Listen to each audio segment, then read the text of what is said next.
Hey guys, it's your boy M.K.S here, back in another video. Obviously this is part two of my ideas for the EU. Just a mad guy rambling about some weird ideas, I know, but as ever, I'd love to hear what you think. For instance, what you think about this video, or what you think about the EU, or what you know about the EU, or any facts you can put in the comment section, or anything you want to comment, and also what you think are negative or positive things about the EU, and yeah, what you think it should change, or things like that. So yeah, I'd love to hear any comments you have to make. And as ever, I appreciate any support of my video. It's actually from one of my cousins. It's an old top of mine, but somehow it still fits, even though I put on weight. But it says future Kajid in there, so hope you like it. But anyway, I hope you like this video especially, even more. So yeah, so here goes. So as I say, this is a list continuing on from part one. I chopped these into like three parts because or I make them into three parts because I don't want the videos to be too long, so I'll try not to waffle.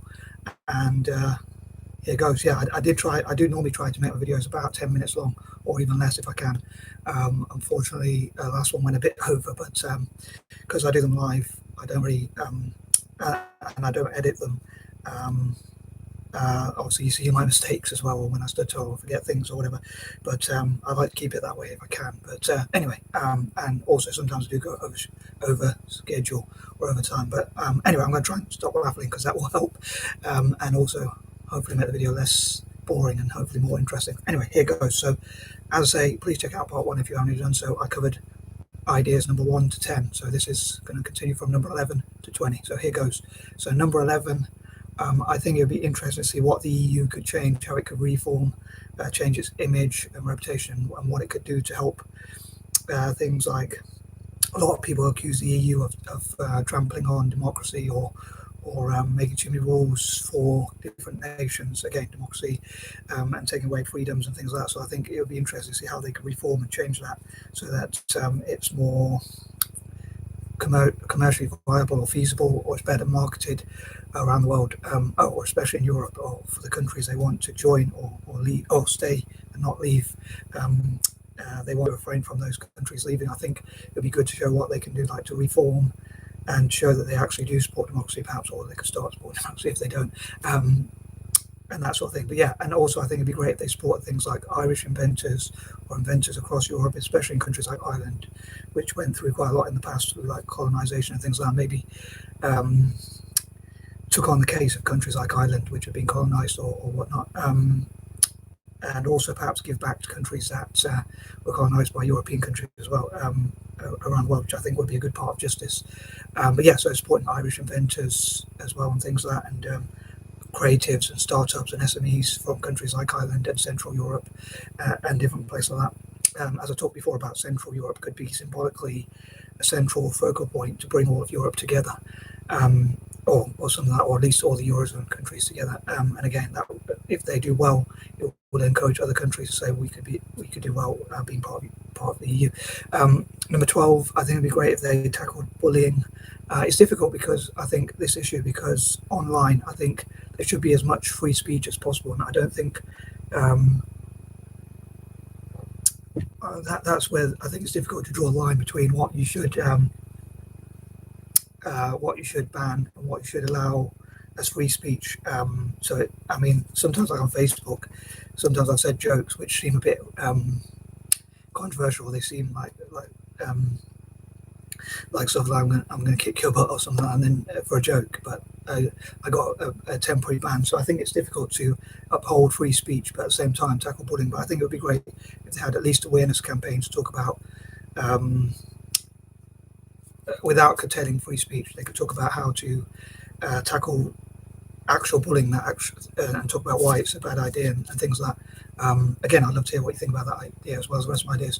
Number 13, again, I think it is, even I myself, even though I'm making this video or these videos, I'm not saying I'm a huge fan of the EU. I suppose I'm doing this for a biased reason in a way, because I'd love to.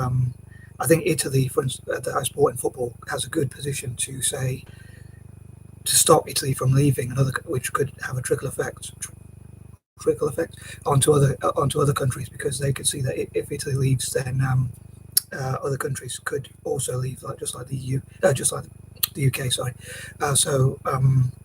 I think it would be good if Italy and Italian football and and Celtic perhaps, although that would be a difficult one because they're in the UK.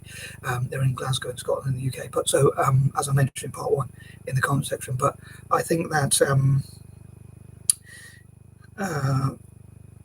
I lost my train of thought. Sorry. Yeah, so I still think that it should do more to tackle to ensure it supports democracy and freedoms and all that kind of thing. So I think there are a lot of things that need to improve, and there are a lot of problems with the EU. But I think Italy, from a biased position, I think Italy is in a good position to say, what can you do to help Serie A, the Italian league, or even the grassroots, or Serie B and Serie C and the lower leagues in Italian football? Because I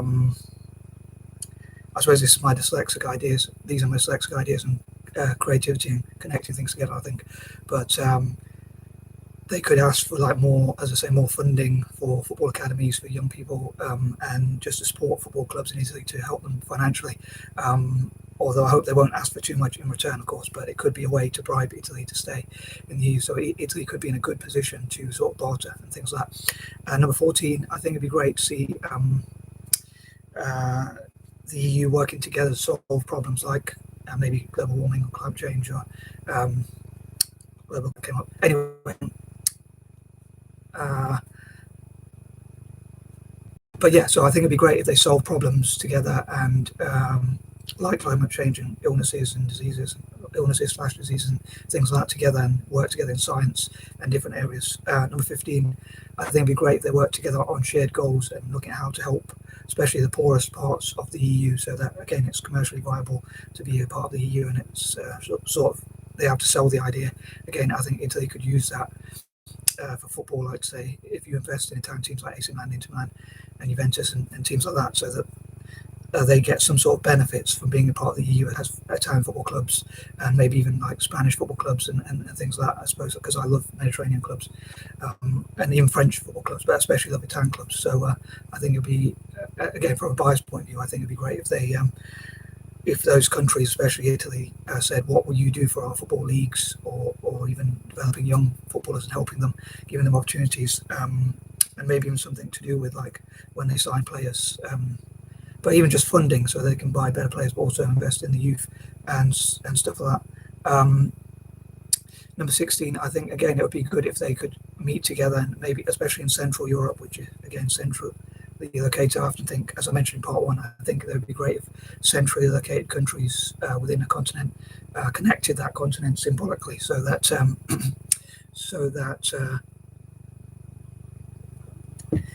yeah, they could have events where they meet up and talk about how they could benefit benefit all possible EU countries, and hopefully the Central European countries would especially benefit through like having banking systems and things like that.